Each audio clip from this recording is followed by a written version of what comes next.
Tere ilusat esmaspäeva! Mina, Liina Vettik, siin jagamas jälle taaskord ideid ettevõtlusest ja raha loomisest. Ja täna räägin sulle siis põhilistest väljakutsetest, mis on valdaval osal minu klientidel ja ka tõenäoliselt sul, kui sa seda videot vaatad. Ja see siis need väljakutsed on reeglina just naisettevõtjatel, kes on ettevõttega suhteliselt alguses. Ja alguses ei tähenda seda, et sa pead olema just alustanud, vaid ma statistiliselt ikka jälle näen seda numbrit ja see on nii hämmastavalt suur number, millest on kahju tegelikult, on suurusjärgus 70% naisettevõtjatest, kes on need, kes teenivad vähem kui 25 000 eurot siis käivet ja võiks olla rohkem. Me naistena võiksime olla jõukamad. Ja sellepärast minu tänane video ka räägib siis just nendest väljakutsetest ja milliseid lahendusi siis mina olen leidnud, et nendega hakkama saada nii alguses ja selliste käivete juures ja mida siis nendega ette võtta. Esimene kõige suurem väljakutse, mis on tulnud välja ka minu uuringutest siin ja testidest, on aeg. Meil ei ole aega, et pühendada ennast oma ettevõttele. Ja miks see nii on?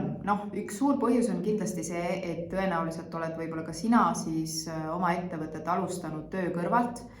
Ja kui tööpäev on läbi, oled sa energiast tühi ja oled sa veel rollis, kus sa pead siis pead, on suhteline, aga oled pannud ennast rolli olukorda, kus sa siis oled teiste jaoks olemas. Ja sinu enda jaoks neid tunde ööpäevas võib-olla on siis vähe. Mida sellises olukorras ette võtta? See olukord on, kui sa tunned, et sina oled seal, et sul ei ole aega, siis see olukord tuleb sellest, et nagu sõbranna Signe armastab öelda, mitte sul ei ole aega, vaid sul ei ole prioriteedid paigas. Aega on, kui prioriteedid on paigas. Ja? Et üks asi on see, et kas sinu äri on sulle päriselt prioriteet. Ma kutsun sind enda sisse vaatama, miks sa ikkagi tahad olla ettevõtja. Kui sa oled enamus minu kliendid, siis sa tahad seda täielikku vabadust. Kõigepealt ajalist vabadust, aga mitte ainult. Sa tahad ka rahalist vabadust, sa tahad rahalist heaolu vähemalt endale. Ja alustame siis sellest, et oleks see käive ikkagi suurem ja sissetulek endal parem. Et sa saad endale ise palka maksta, et sa saad vabadust ka selles mõttes, sa saad väljendada oma ideid, sa saad kasutada oma täit potentsiaali, sa tunned, et sa oled vajalik ja see, mida sa teed, on oluline. Ja sellepärast siis võib-olla ikkagi tasuks endale võtta aega, et ennast teostada ja oma ettevõtet edasi arendada, eks. Sa ei pea sellepärast kohe töölt ära tulema. Kui sa oled 8 tundi päevas, oletame tööl, siis sul on piisavalt tunde, et sa jõuad kõrvaltegevusena oma äri vaikselt kasvatada, nii kaua, kuni sa oled valmis ära tulema. Aga jah, kui see on sinu valik, siis varem või hiljem ettevõtte kasvatamiseks, kui see on sinu prioriteet, siis sa võiksid ikkagi selle sammu ära teha. Ja? Aga siin on juba ebakindluse teemad ja see on teise korra teema. Kuidas võtta siis peale tööd endale aega? Sa pead panema paika piirid iseendaga ja piirid oma lähedaste inimestega. Ei pea jooksma iga kutse peale, mis sulle saadetakse. Sa võid öelda ei. Edu saladus on mitte jah ütlemises, vaid asjadele ei ütlemises, et sa hoiad fookust. Aga mida me naistena loomulikult oskame teha, on siis olla teiste jaoks olemas. Me oleme inglise keeles on jällegi üks hea sõna nurture, ehk siis nurturers, ehk siis me hoiame suhteid teiste inimestega ja hoiame üldse teisi inimesi. Me oleme sellised hoolitsejad. Ja kui nüüd õhtul tuleb elukaaslane või abikaasa või kes iganes sul on, laps, kallis, kuidas meil selle õhtusöögiga täna on? siis mis me teeme? Me ruttame kööki ja hakkame kiirelt midagi valmistama, et jumala eest lähedased ei peaks tundma seda kõhukorinat. Jah? Aga selle asemel, et rutata kööki, ütle oma kallile inimesele, kallis, kas sa täna palun saaksid ise endale süüa teha?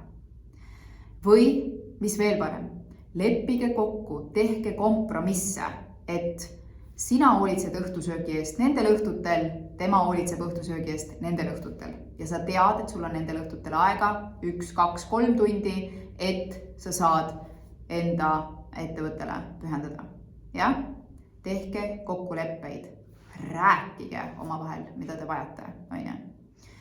Ja lastega täpselt samamoodi, kui lapsed sikutavad sabast emme, siis mida me emmena tahame teha, on see, et me tahame oma lähedasi ja eriti just lapsi päästa ebamugavusest, ebameeldivatest emotsioonidest ja olla nende jaoks igal hetkel olemas. See on loomulik, et me niimoodi tahame, aga kas see neid pikas perspektiivis teenib? Kui me teeme kõik nende jaoks kogu aeg ära, siis neil saab olema tulevikus raske. Selles mõttes, et nad ei ole õppinud ise enda asjadest vastutust võtma, millega käib kaasas ka raskemaid emotsioone, raskemaid läbielamisi, eks. Aga kui me juba lapse eas lükkame neile vastutuse ise endale tagasi sellisel tasemel, mida nad on võimelised täna tegema ja me ei päästa neid igal hetkel, siis see tegelikult kasvatab lapses enesekindlust ja vastupidavust ja teotahet ja tugevust, on ju. Et andke vastutus neile tagasi. Tubade koristamine, oma välimuse eest hoolitsemine, ma ei tea, igasugused asjad, poes käimine kas või, et ka 5-aastane võib minna poodi ja piima osta. See on täiesti okei. Meil täna ühiskonnas veel, jah?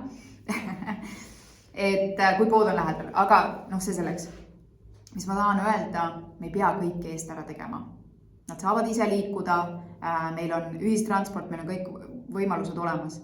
Andke neile see võimalus ise kogeda ja ise enda eest vastutada. Siis tulevad ka nende prioriteedid päriselt välja.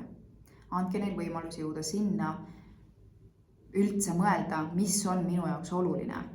Mitte ei ütle neile kogu aeg ette, et seda on vaja teha, seda on vaja, nüüd sa pead sinna minema, et sa oled nagu see isiklik assistent neil. Ja lõpuks, kui nad on täiskasvanu elus, siis nad on nii kadunud, nad ei tea, mida nad tahavad ja nii edasi. Eks? Et ärge pigem tehke seda endale ja kannatage need virinad ka ära, mis siis sealt vastu tuleb, kui sa ütled, et kallis, palun tee seda ise. Nii, ehk siis aja leidmine on piiride paika panemine ja sinu enda heaolu eest vastutuse võtmine. Piirid iseendaga eelkõige, et ma ei lähe päästma, ma ei ole kogu aeg olemas, on okei öelda ei, eks. Number 2 probleem on see, et me ei julge olla nähtavad. Meil on tohutu perfektsionismi janu ja mille taga on tegelikult sügav uskumus, ma ei ole piisav. Ma ei ole veel valmis, mul on vaja veel see teha ja nii edasi. Ja mis meie ettevõtetega see teeb, on see, et me tegelikult ei paku oma tooteid ja teenuseid. Me ei räägi sellest, vaid me läheme peitu, me oleme peidus. Ainult meie teame, mida me tegelikult teeme. Me oleme peidus ja siis me tegeleme oma logodega ja siis me tegeleme oma veebilehega ja siis me disainime T-särgi oma logoga. Kas see toob mulle kliendi? Ei too, on ju. Kliendi toob see, kui sa paned ennast välja, sa muudad ennast haavatavaks, sa räägid kõva häälega, millega sina tegeled ja küsid, kas ma saan sind ka aidata. Eks? Me kardame tohutult seda müüki ja me kardame seda eid, aga me võtame seda tagurpidi, me võtame seda valepidi. Meile on tehtud selgeks justkui kuskilt oleme võtnud, kust iganes filmidest, kust iganes, et müük on mingi enda peale surumine. Muuda see ära, müük on teiste aitamine, eks? Küsimus on ainult selles, keda sa tahad aidata. Ja. Aga muuda müük või see ennast välja panemine või see pakkumine omale mänguks ja mängi ei mängu. Ja mis see ei mäng tähendab? Tähendab seda, et sa teed kõike nii, nagu peab, nagu sa müüksid, mängid ausat mängu, sellepärast, et sa siiralt pakud inimese, sa tahad teda aidata, sa tood kõik need põhjendused ära, ja kasutad müügistrateegiat, süsteemet ja kõike on ju seda. Aga sa mängid seda mängu, et sa tahad saada eid, eks? Sa mängid ausalt, sa teed kõike ausalt, nagu sa tahaksid saada jaad, aga sa kogud nii-öelda eisid ja päriselt saad neid eisid kätte, on ju? Mitte nii, et inimene kaob sulle ära, ei vasta ega midagi, vaid sa tahad kätte saada seda eid, on ju? Mängid nii kaua, kuni sa saad selle ei kätte. Mida rohkem eisid sul on, seda parem on ju? Ehk siis võta seda kui mängu, on ju? Et see ei ole ei sulle, see on ei inimese enda teemadega seoses praegu, sel hetkel. See võib homme muutuda, on ju? Nii, aga pane ennast välja. Et see on kõige tähtsam, sest ainult sealt tuleb sul käive, ainult sealt tuleb sul sissetulek, ainult sealt saab asi kasvada ja sinu heaolu kasvada, on ju? Kas sa oled valmis seda vastu võtma, on küsimus.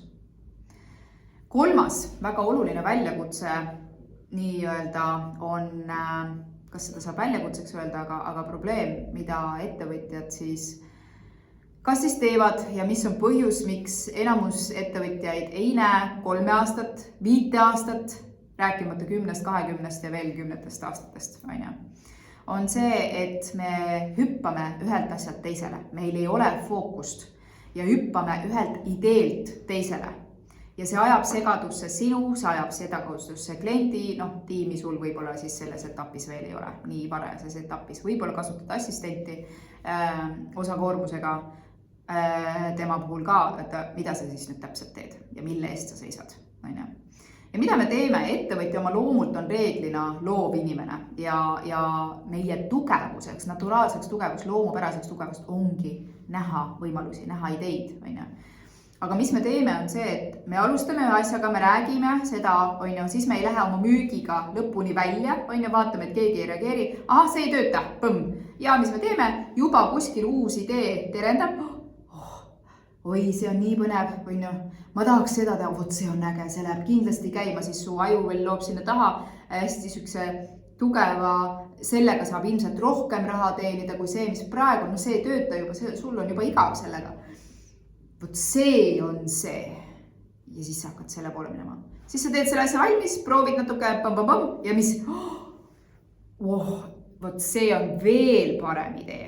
Ja sa hüppad ühelt asjalt teisele, ilma ühe asjaga tegelikult nii-öelda läbi minna, lõpuni välja minna. Ja nagu ma ütlesin, keegi ei saa lõpuks aru, mida sa siis täpselt teed, mille eest sa seisad, miks sa seda pakud,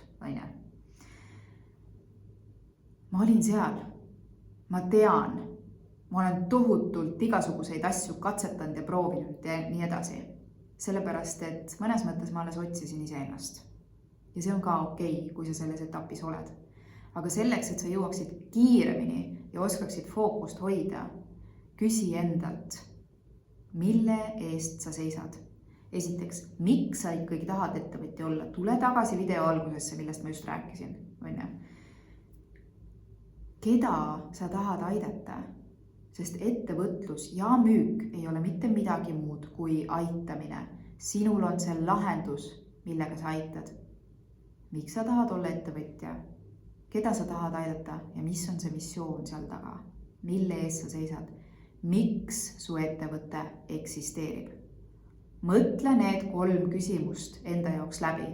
Seal taga on su passion, see kirg, Mitte see tegevus, sulle meeldib õmmelda või tennist mängida või ma ei tea, purjetada. See tegevus on lihtsalt tegevus. Kirg on midagi, mille nimel sa oled valmis läbi tule ja vee minema. Ja see on sinus olnud kogu aeg, terve sinu elu. Terve sinu elu on selle peale välja mänginud. Ja täna sa oled valmis seda tegema.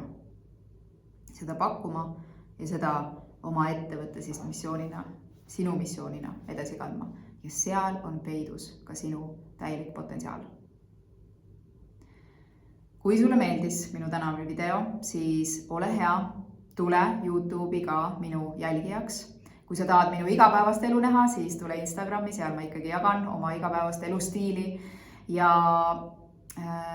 ma kutsun sind üles ka alla laadima naisettevõtjate nii-öelda blokkide tasuta materjali, kus ma siis toon välja, mis on need takistused veel, mis takistavad naisettevõtjatel oma ettevõtet päriselt edukaks kasvatama.